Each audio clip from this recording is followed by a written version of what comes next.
Love, love, love, love, love, love, love makes the world go round.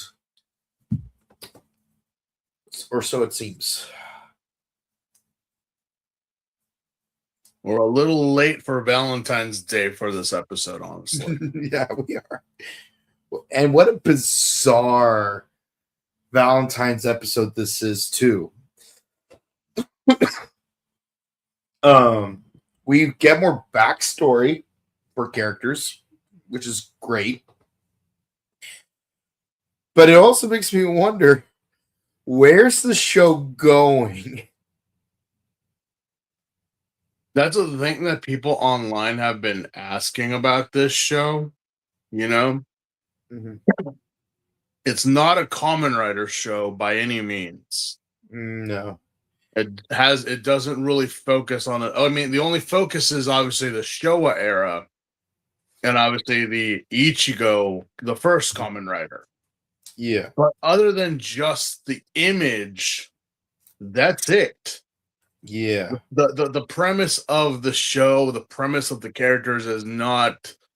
I mean, yeah, the whole time is like the title of the show is Tojima wants to be a Kamen Rider.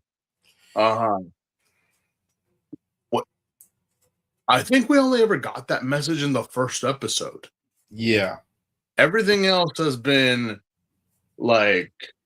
For the most part, it's just been weebs being weebs and like trying to live up to the legends that they're interested in. But it's like, because like even like Shocker themselves, it's like they say they want world conquest, but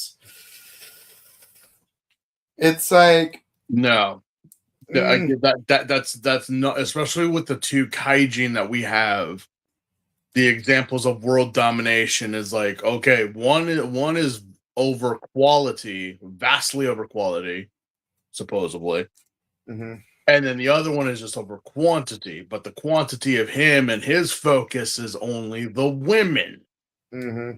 Which I'm like, all right. Yeah, no, I know. It's always it's laughable at times when you're like, wait. Out of the whole group of dorks, this one guy is getting all the girls. How?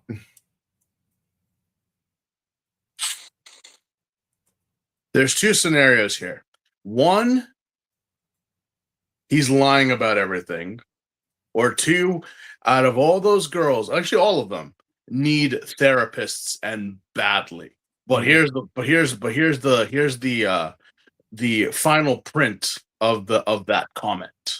Like the very put your glasses on and read the fine print at the bottom. I say these women need therapists, but what they're traumatized about isn't really necessarily need of therapy. It's more of like stop, think, and walk Breathe. away. Yeah. Yeah, because I'm like, yeah, believe me, I had that situation happen when I was in high school. It's like, how the heck is this dork over here with all these girls, and it's kind of it's almost like a harem anime. We used to call it the Love Hina syndrome. You know, like dorky kid like with a bunch of girls, and like, oh, well, you know, that would never happen in real life, but apparently it did. Mm-hmm. Only to later on realize, wow, all of you got played by a dork who is still trying to make the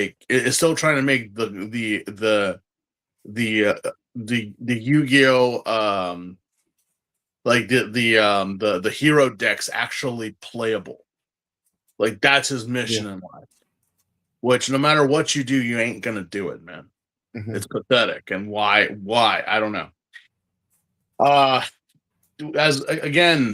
in terms of Shocker and the Kamen Riders, only images is what we have. Yeah. The show pretty much falls under slapstick and comedy. Yeah, it's almost a slice of life anime. Slice of life anime. Is this what you? But with fist fighting, it's like, is this what you think we do? Is this what you think our lives are? Our lives are not a joke. It's like I'm trying to think. It's like, imagine if like someone wanted to make like Toradora, but then accidentally like knocked over a vial of Yu Yu Hakusho by accident, like Professor Utonium style. Wouldn't wouldn't that be ghost stories then?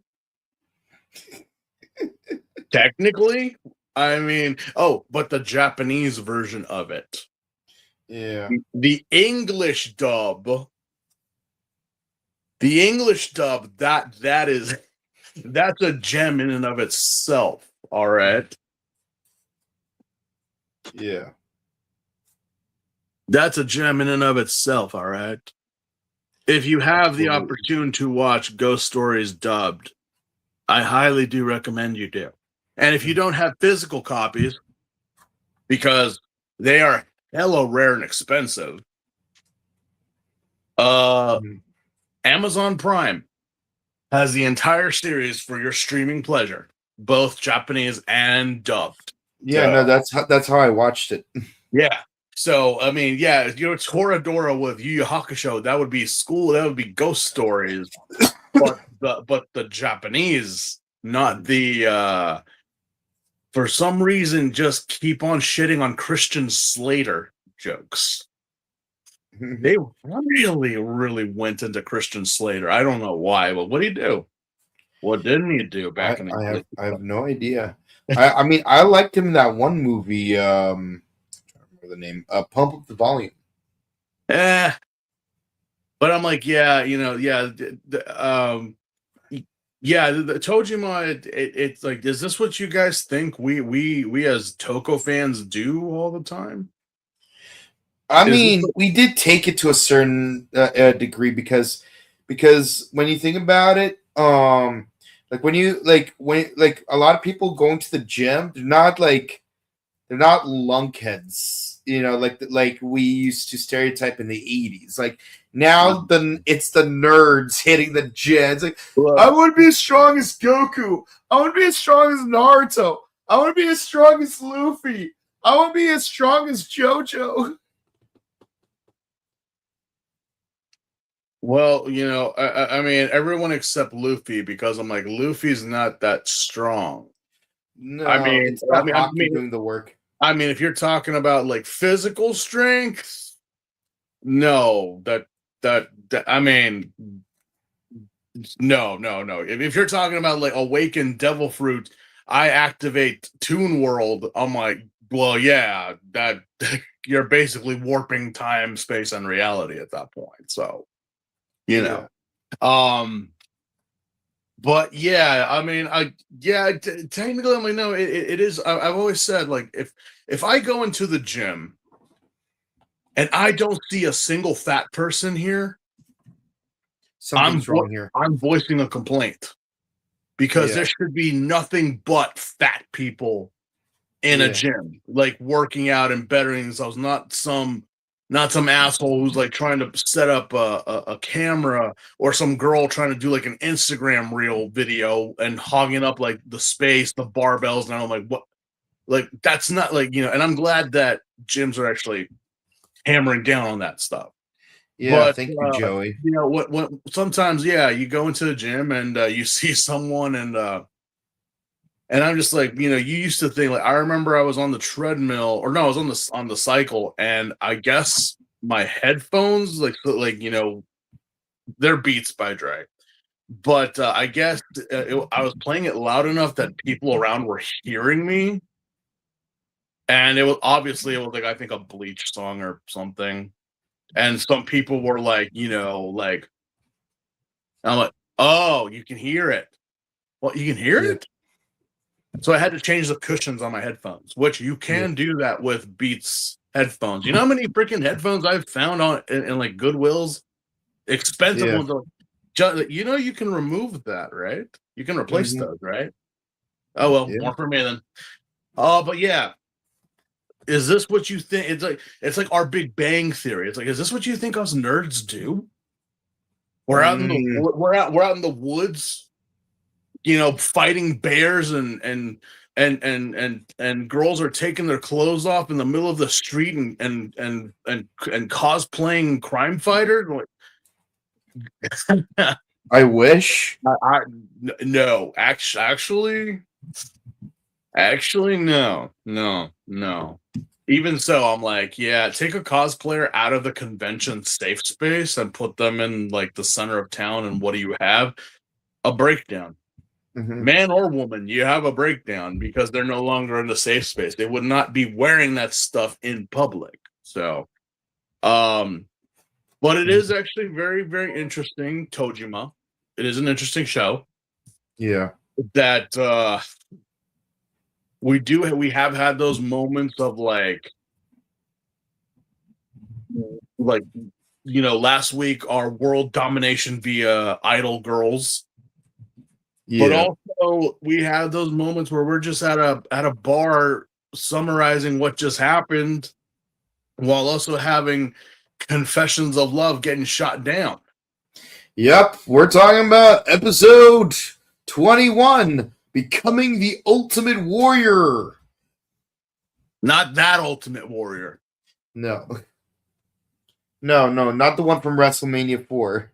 Yeah, not that Ultimate Warrior, but I'm like, I swear, just the fact that we have had so many references to wrestling in this show, mm-hmm. I have known some, but many retired wrestlers in my time, living where I live.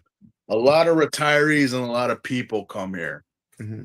And I have had the pleasure of meeting American wrestlers and Spanish lucha libres, the luchadors, and they, sitting down and talking to them or hearing their stories of the old days and whatnot, the heyday.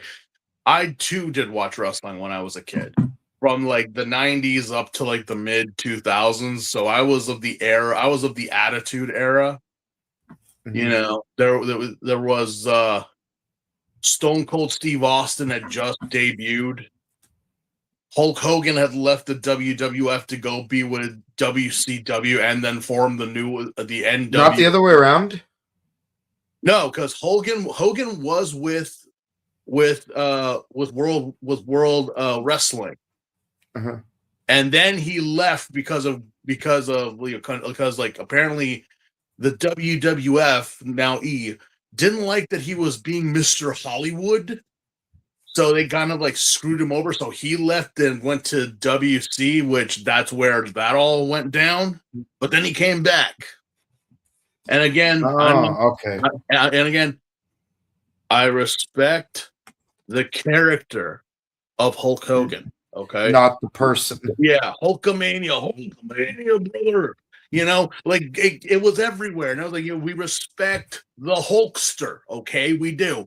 But I remember him more from the Alf commercials, or when he was Thunderlips on Rocky 3. The heyday of actual Hogan. When he got older, then it all became like a bunch of. I remember when the Big Show showed up. I remember when the Undertaker first appeared. With Paul Bearer. I remember when Kane appeared. The whole story that led up to Kane. The Dudleys, the Hardy Boys, Christian and Edge, the great, the man, the myth, the legend, Mankind, Mick Foley. That, the Hell in the Cell match that the Undertaker threw him off a good 2-story, 3-story building into the damn ground. Mm-hmm. I remember all that. I was there. So for having like Raiko actually like, oh, so she was a wrestler. She was everything she said. I'm like, you know how many old wrestlers have told me that story, like new or seasoned, or even like some whatever dude who walks in the ring and disrespects the ring and your profession. Whatever. You think about us, whatever it is. But if you walk in here talking shit, mm-hmm. You're gonna get your ass. You're gonna get thrown down. Yeah, we're trained to take the beatings. We're trained. That's the thing with wrestlers is that they're trained for endurance. They're built like you've never seen a skinny wrestler. Maybe sometimes, but you've never like most of the time they're big, they're thick, they're like because why? Because they have to take the beatings. They're literally a wall. Yeah. Especially in the 90s and 2000s when you look back at those old matches of how the Hell in the Cells, the ladder matches, the table matches, all that, the famous The briefcase. Yeah, the famous dangling of the briefcase. Do you remember when it was the Dudleys and the Hardys and Christian and Edge, and there was ladders, tables, and chairs all over the damn place? And then like you had Jeff holding on to dear life until someone speared him off of that and landed on a table. I was there. So it's like, oh, that's fake. That's fake. That falling that way is not fake, man. That's falling with style, but that still is kicking your ass. Yeah, the choreography may probably be staged, but the injuries are real. Yeah, there is, just like with any stuntmen and stunt women. They always say, we may have calculated this and everything, but we still will walk away with sores and like stiffness and whatever. Worst case scenario, like a very bad bruise. But yeah, you're not walking away clean. Even the most dangerous of stunts, like being set on fire or with electricity, there is a possibility that you might get singed. Is possibly like that scene from Police Story when he's like scaling down that tower in the shopping mall scene. It's like he got real second-degree burns before he went all aura on that corrupt politician. Yeah. The thing is that, despite what it is, and again, I know people want to say, oh, I'm more of a boxing fan. I'm more of an MMA, a Muay Thai, or kickboxing. That's fine. It's great. But again, look at a boxer, look at a Muay Thai fighter, look at a MMA fighter, look at all styles of combat. No single person is of the same body or of the same training. When people say like, oh yeah, well, who was it? Who was an MMA fighter kept running his mouth, but actually got his ass kicked by a real Muay Thai champion? It's like, yeah, you're comparing your mixed martial arts to an actual like dedicated studier of a certain martial arts. Yeah, you're mixing karate and kung fu together. Which how does that work? It's very tedious because because kung fu is more about fluidity, while karate is more about tight precision. Yeah, so it's like, oh, but then you go after someone who knows Muay Thai or kickboxing, and it's like, are you surprised that nothing you threw at them worked? Because they have a style, they have a way of moving. As for you, it's like, oh, I'm mixing everything together. They're like, well, yeah, that could land something, but you're not going to land. Yeah, because think of it this way: if your curry has too many spices, you won't be able to taste any flavor. Yeah. So mixing everything together, what does that mean? It's like, that's why I'm like, no, I'm not so much on MMA, because for one, the matches are, as they'll be pointed out, you guys are trained to get in and get out.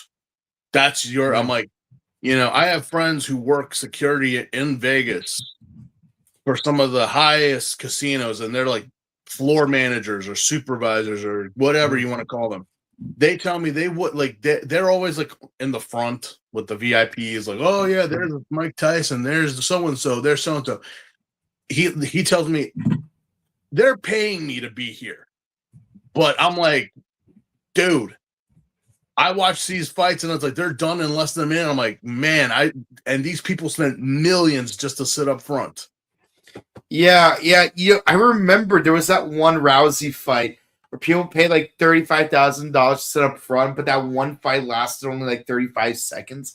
Can't remember if Rousey won or lost the fight, No, but she did. still, like, because see, like See, like when we watch matches like on TV, they pad things out.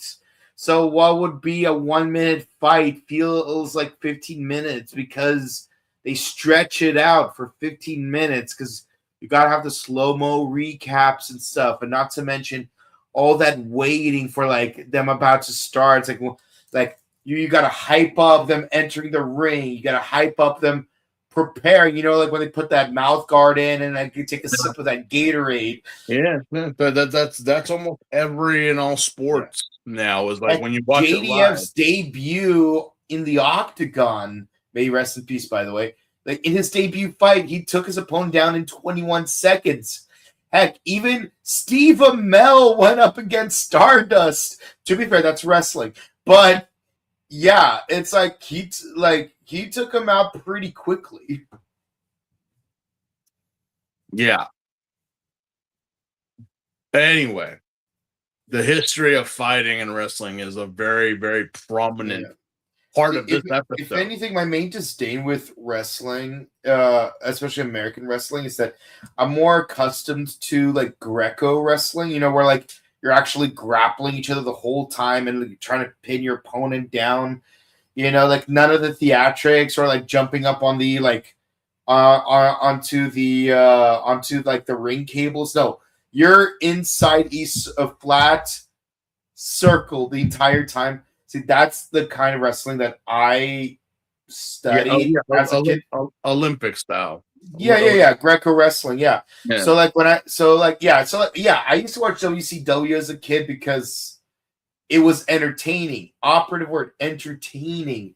It's like now, but Japanese wrestlers, they take the actual fighting more seriously than here in America. Not saying that here in America they don't take it seriously. I'm just saying they actually treat it more like a sport than a spectacle compared to the United States.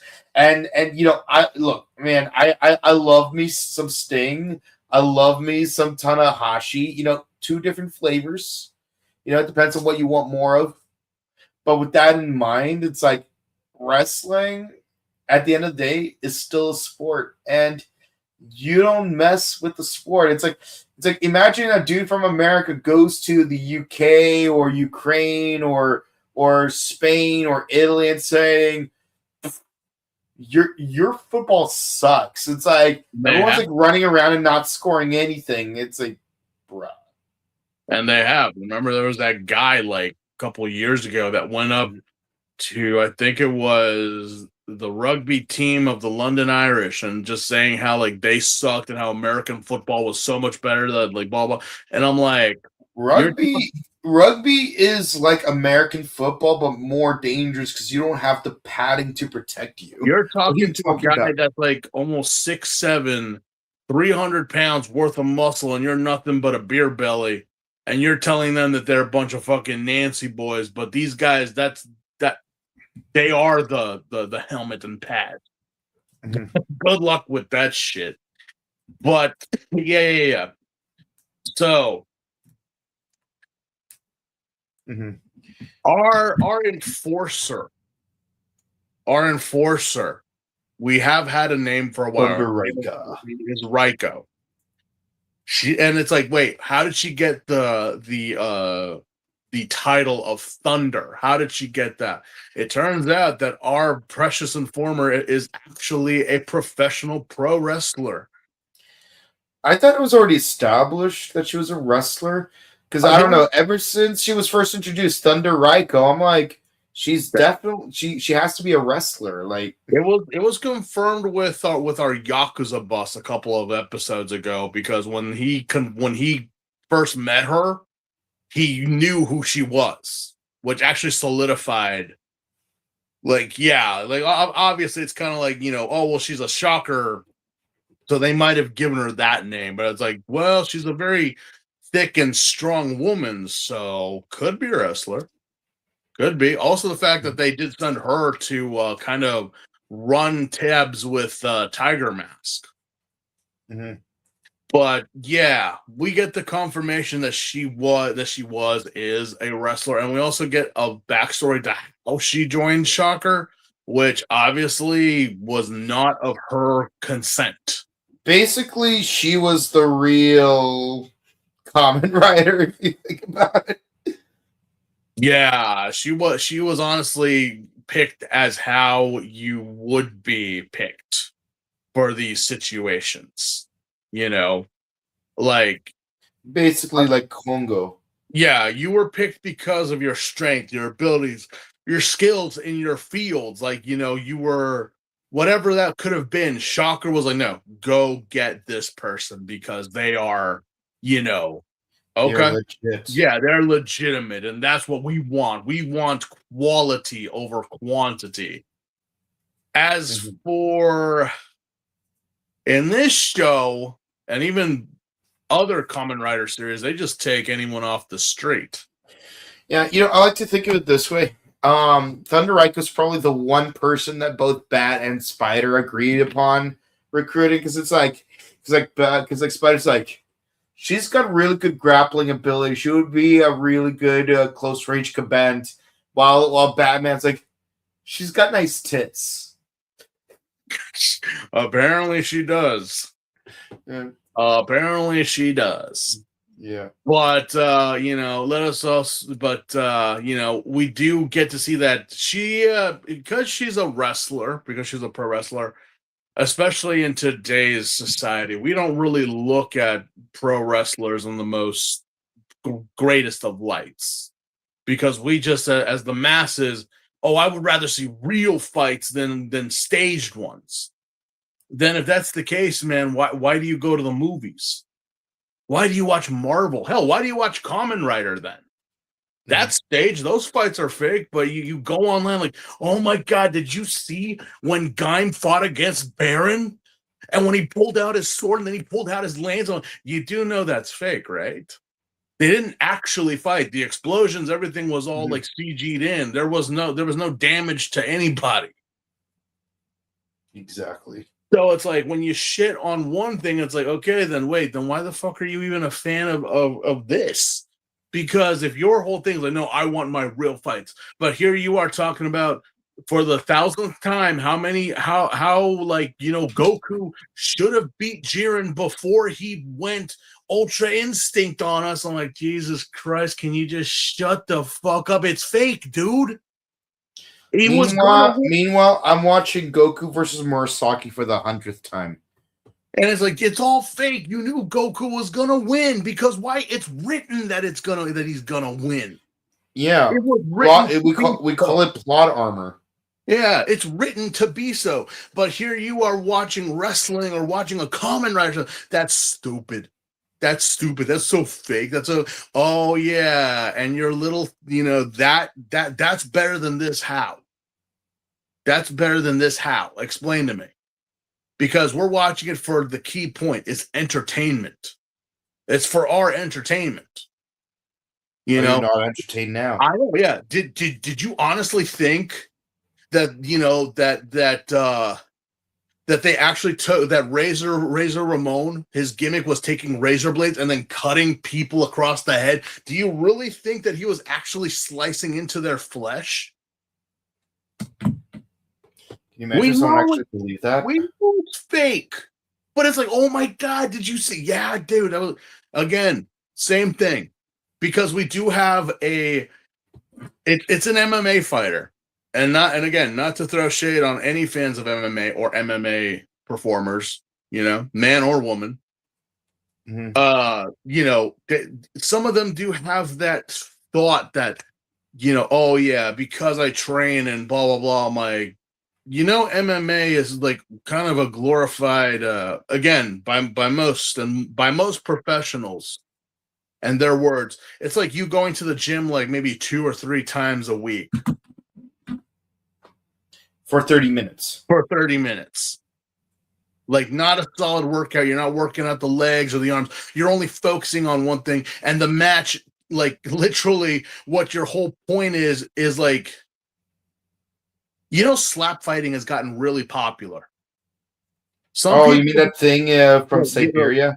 Bam! Yeah, yeah. So it's kind of like that, but you're actually moving around, as many people have said. Like slap fighting, at least they're being honest about it. Where MMA is like your goal is to knock out the person within less than 30 seconds and charge like an entire like $1 million house in Malibu for front row tickets.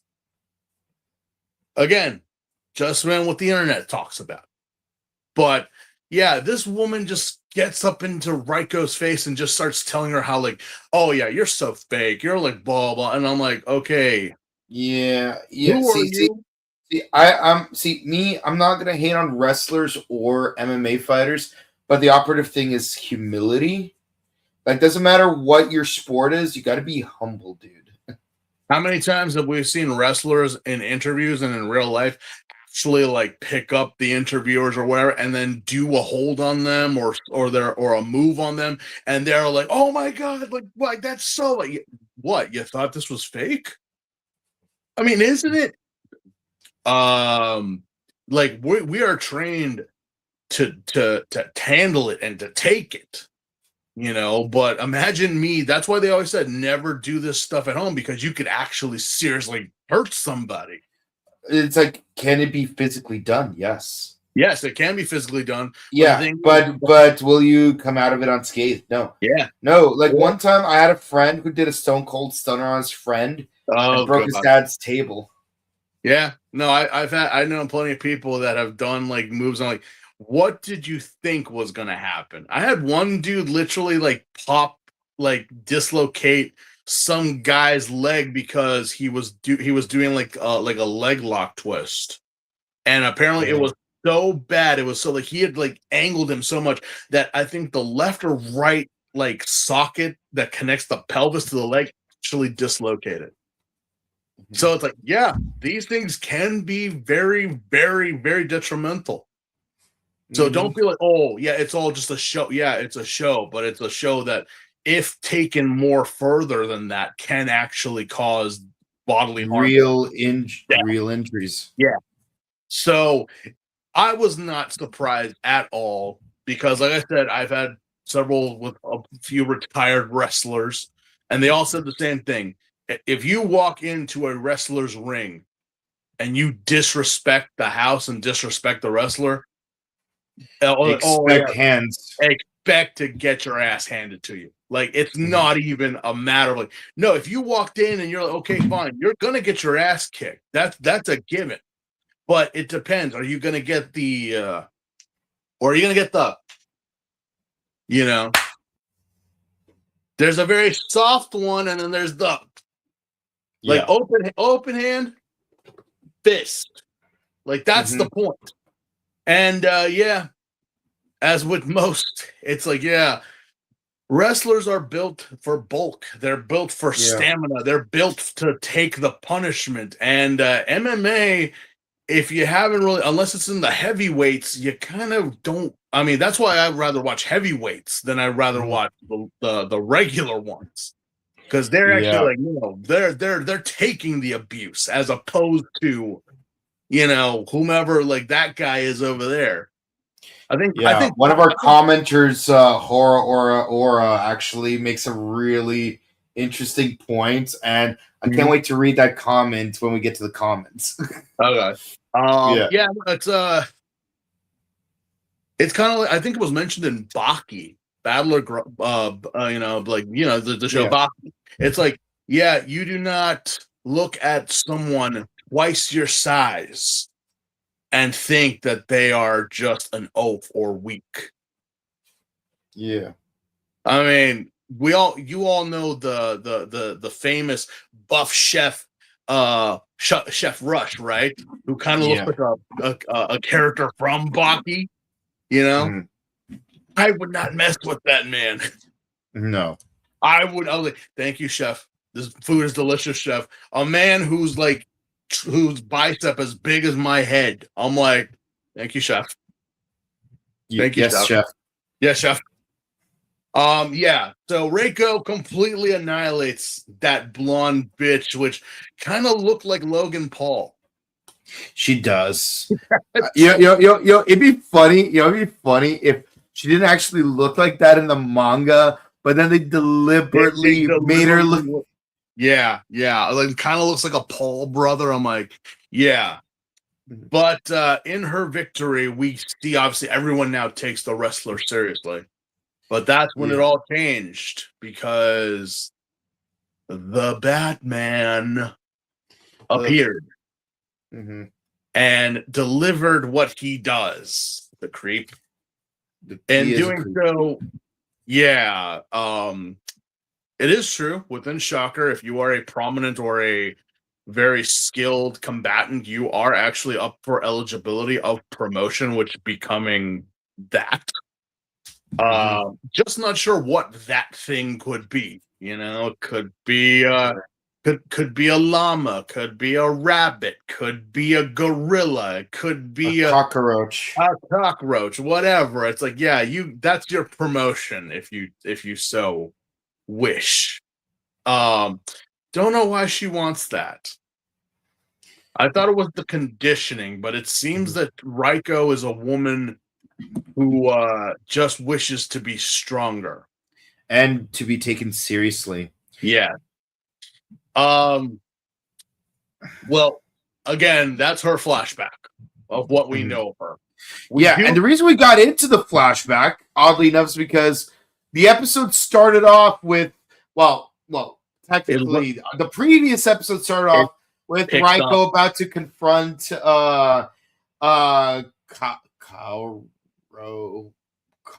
basically we picked up where the Yakuza boss was about to leave, but Raiko confronted him before he left because you do remember after him. Yeah, you do remember you transforming kind of as a beacon.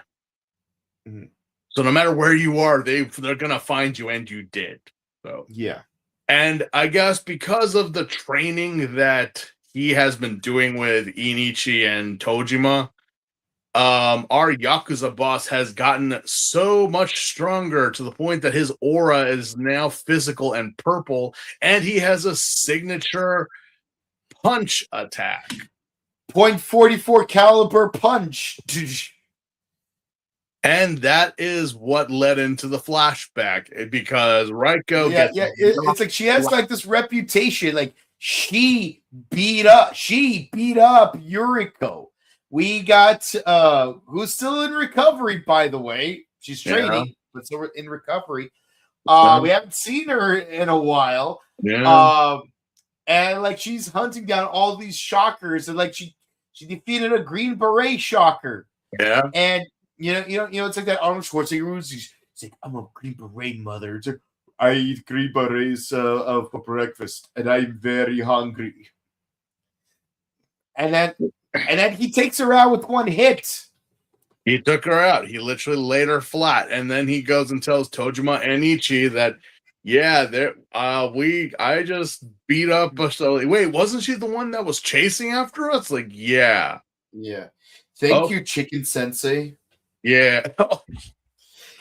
Oh yeah. I thought he was talking about Tojima or somebody. It's like he's like Sensei, I did it. And you see the chicken in the sunset background. I'm like, oh, that's right. Oh, that's right. We did reference Rooster Fighter last episode, didn't we? Yeah. Yeah. Okay. Now again, that's the first part of the episode. We do pick up where we did leave off. We're on a rooftop with Mitsuba and Eucharist because they narrowly escaped that concert with their lives, and it's a good thing that Mitsuba had his Riderman arm change. Otherwise, like they would not have been able to escape. Where do you get these wonderful toys, Mitsuba? Like seriously, where the arm chain is such a handy tool to have in this show. Like, where did you get it? That has to be a premium Bandai product, I bet you. But yeah, he winds up using it to break through the wall and to get Eucharist out. Batman really doesn't seem to care. He's like, oh, what was that? Whatever. I'm like, that would be a cause for alarm, Batman. Like, seriously, someone just destroyed a wall and escaped. Do you not care? Is that a thing that you're like, whatever, I got my women. Yeah, you know what? I'm waiting for you to die. I really am. But the sleuthing continues because now Mitsuba is doing his best the Spider-Man impression. You know, because now he's actually using his hook to actually shimmy up a building. Yeah, and he's holding Eucharis around his waist like she's Gwen Stacy. Let's hope the guy with the webbed wings doesn't come at them with breakneck speed. You know,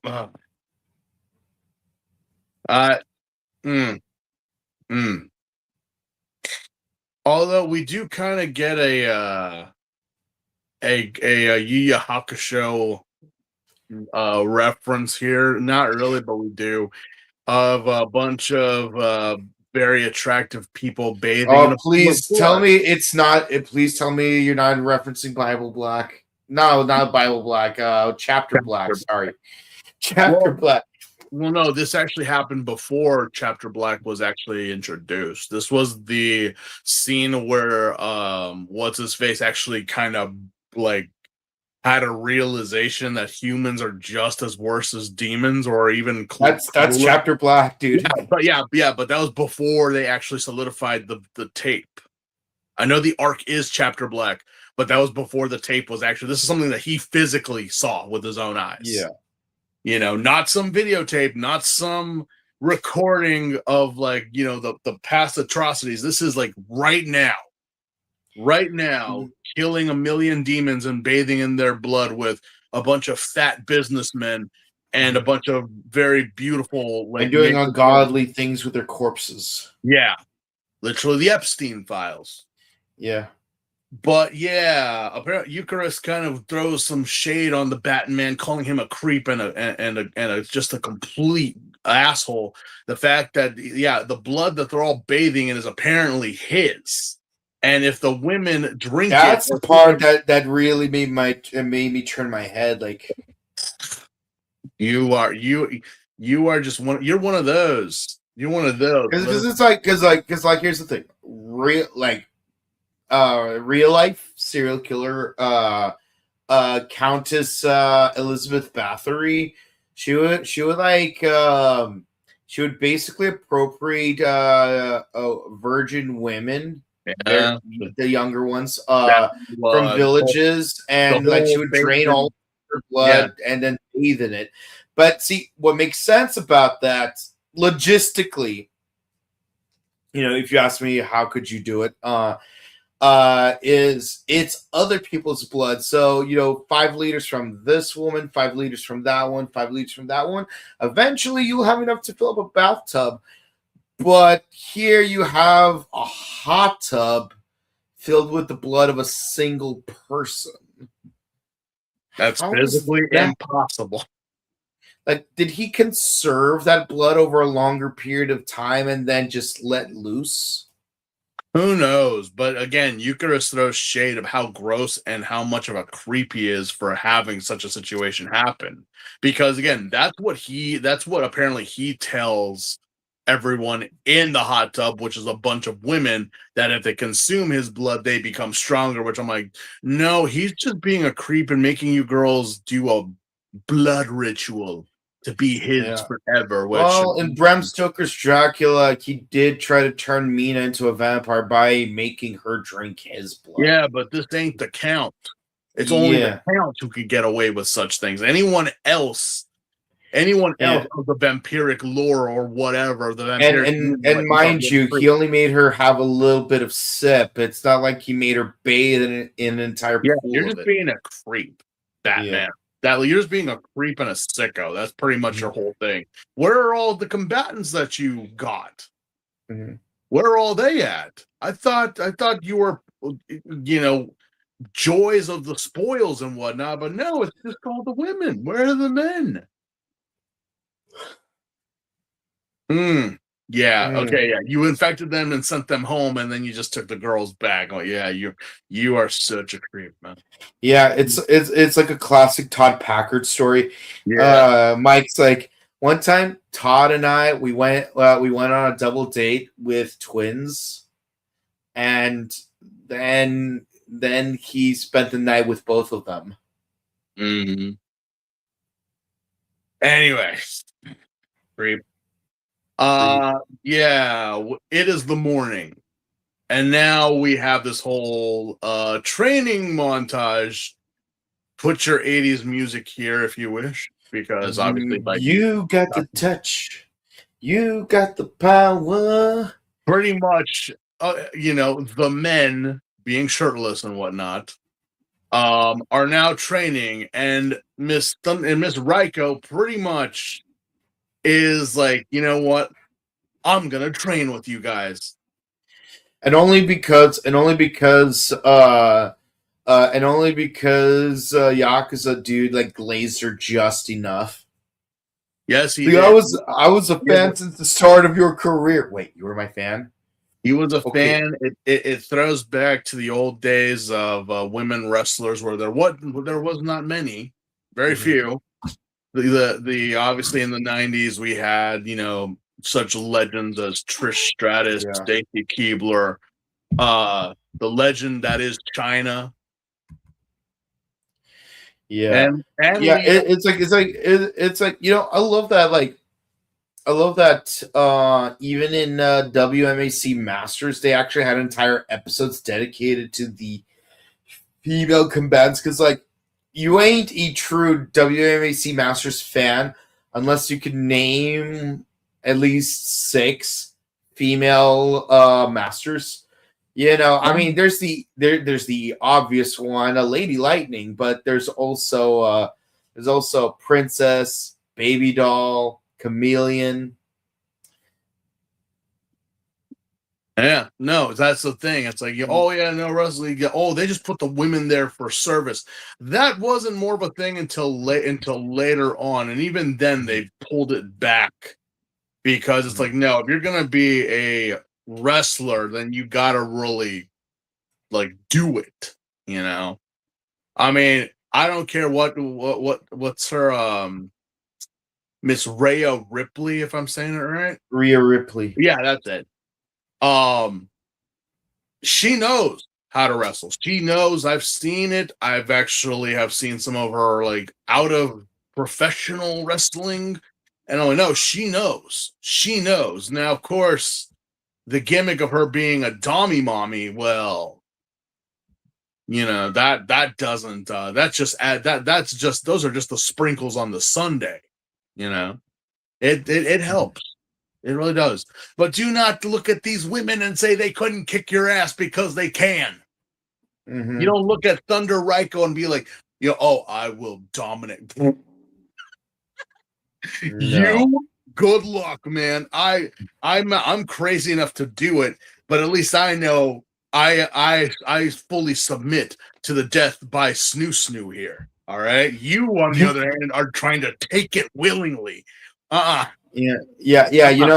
I see. Like, I did not watch Entourage, but I know there was that one episode where with Ronda Rousey, like I think it was Jerry Ferrara's character, and it's like, listen, I just want you to go out with me. It's like, I'm not going out. Okay, look. Tell you what, 30 seconds in the ring, and you have to go out with me. And she's like, please, if you could last 60 seconds in the ring, I'll let you sleep with me. And then it's like, and like she was like ready to break his arm. Like it's like so just a minute. I just want you to go out with me. That sounds like an episode from Sunny in Philadelphia. That sounds like something that Charlie would fucking do. It does sound like something that Charlie would do. Like, even when I had to concentrate to remember that it was Entourage, because like by default, I was imagining Charlie do it. But yeah, no, it's like I just want you to go out with me, and then like she breaks his arm, and it's like 30 seconds. Yeah, it's like the man was so dedicated to go out with her, he was willing to lose his arm for it, and good for him, he earned it. Great. Mm-hmm. Yeah. All right. Let's see. No, we're still good. No, yeah, I'm that's the thing, is that you do not diss on the female wrestlers. Look, I get it. They're women and they have the woman form and the woman body, all right? But what we're all men, we are all human here, all right? And as coming from a man, I'm like, yeah, no, I understand, I see, and I avert my eyes. You know, I am very well aware of the female form. Yeah. Just right now is not the time, gentlemen. We are training. We have to do like 500 pull-ups and 10,000 punches under a waterfall. You do realize she's also trying to kill you guys, right? Mm-hmm. So what's the point of this? I don't know. I think something's happening here. I don't know what it is, but something's happening here. There's something happening here. What she's it hot. is? Let's just say that she's hot. Let's just put it. Do not disrespect a tall woman, a thicker woman, a stronger woman. They are all women. Okay. Yeah. Let us respect the body, the entity of women. Don't matter. She's not thin. She's not petite. She's not. No, this is a woman. This is the woman you worship at the altar, which is pretty much what our Yakuza boss does. Because the next morning, he actually confesses his love to Thunder Raiko, which actually leaves her stunned. A man finding me attractive? Blasphemy. I'm pretty sure she may not have gotten that a lot when she was younger. Or even... Yeah. No, I totally get it. I mean, I know someone who actually is of that caliber. Well, not a wrestler or anything, but she does have a very ample body and a very like muscular body itself, quite tall without heels. And it is like sometimes like, you know, again, I'm like 5'11", 6 foot. She's 6'5" without heels. And she's like, you know, like, it's kind of crazy how some guys are like unintimidated or get intimidated. But when someone does, and the same thing as Raiko here, it's actually a shock that she does. Because most of the time, we like society just does not look at these people, you know, or look at them as such. I'm like, no, they are to be worshipped and loved. Okay. So you respect that. And that's exactly what our Yakuza boss does. He takes a beating. He keeps confessing his love as the sun rises and the blood gushes from his mouth because she is not having it. What is going on? Is this a show about Kamen Rider? Or in the words of Yami Yugi, this is a show about ninjas. Or I mean, no joke. I mean, I know that Toko people really don't. You know, I mean, must be how they get dates or something. I don't know. Yeah, I'm more of the like, you know, I'm more of the direct and forward type, but not with violence. But if someone was to declare, we're gonna fight before we actually do anything, I'm like, well, little foreplay never hurt. Yeah. But yeah, there is a fight, there is a battle. I assume that because he actually is really legitimate, I don't know if it actually works, but the Magnum, the 44 caliber punch doesn't really hit this time. Is it because she got stronger, or is it because maybe he has already confessed his love and that's what's affecting his gains? We don't know. Yeah. Because again, shocker, like level ups. It's not the same as what Inichi and Tojima and Ruriko and everyone else has gone through. Like, they're not affected by their emotions. So, who knows? Either or, I guess she concedes. But I just see Inichi and I'm like, oh, while you confess your love, you got shit, but apparently our Yakuza boss is about to get some in front of your house. Mm-hmm. No. Not gonna lie though, the facial expressions throughout the last 2 episodes were hilarious. These ones are just like, yeah, especially like when Raiko kind of like rejects our Yakuza boss, the whole massive teeth gritting. I'm like, man, those teeth look like urinals. I just want like, oh man, I need to go to the bathroom. Mm-hmm. But yeah, that was a heavy blow. Yeah. But it also kind of scared Raiko because she got weak in the knees and ran off. I'm guessing she's never been confessed to love before. Either that, just the fact that some middle-aged guy is confessing his love to, apparently she's like in her mid-20s. Mm-hmm. Yeah, it's like, ew, you're old. Yeah, and you're a beefcake, baby. So what does that mean? Yeah. Either or, it's experience and also stamina. Let's just give it with that. But that is it for that episode. Mm-hmm. Episode right here. 21.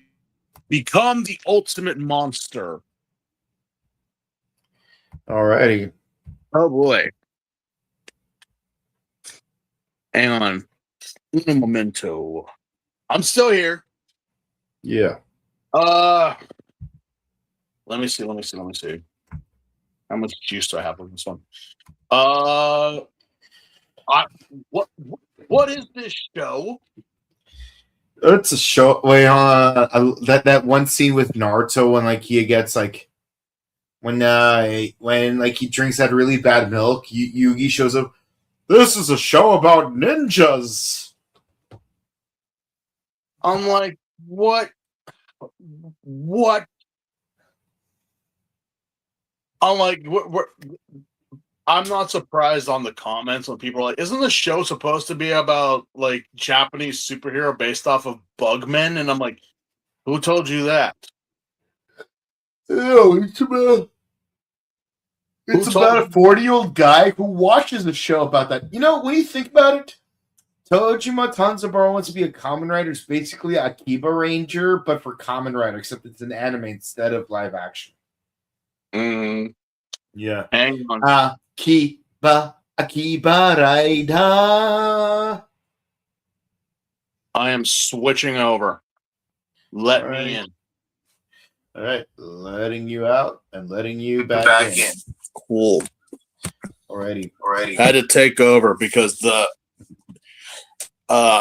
phone was already on low battery. But yeah, what is this show? Legitimately, what is this show? It's like a slice of life meets the sci-fi. Yes, we do have references to Kamen Rider, their tropes, their outfits, their gimmicks. But other than that, this has been more of a slice of life show because it's also like, you know, we're changing lives here.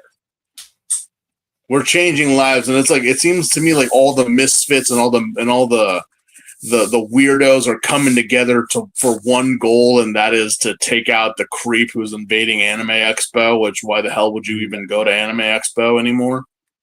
Mm-hmm. There's so many other options out there. To dive in a little bit more with Raiko, that was actually interesting to know that she just wasn't someone who sought out Shocker. She was actually, again, she's a victim. So maybe with this, the conditioning starts to wear off with her and they have another ally.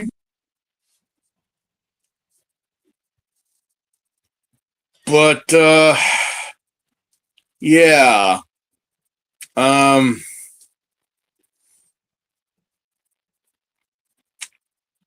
It's a high 7. It's a high 7. It's like a 7-8, but it's a high 7.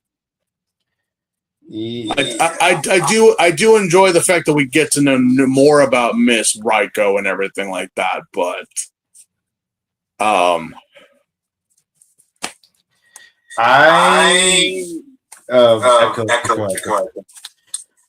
I'm at going run. But to answer your question, 8.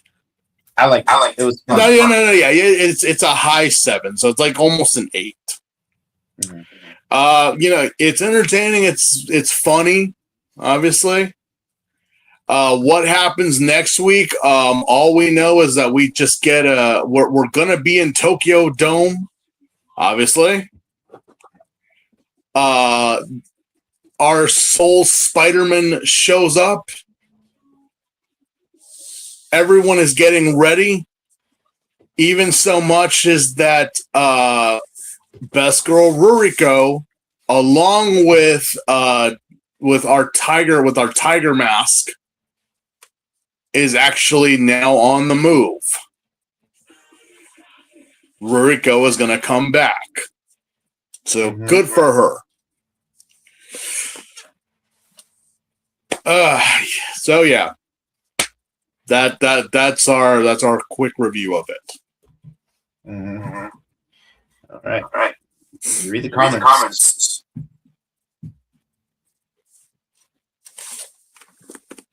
You're telling me Toko fans don't get together, work out, and beat up each other? Or maybe it's just a Showa thing.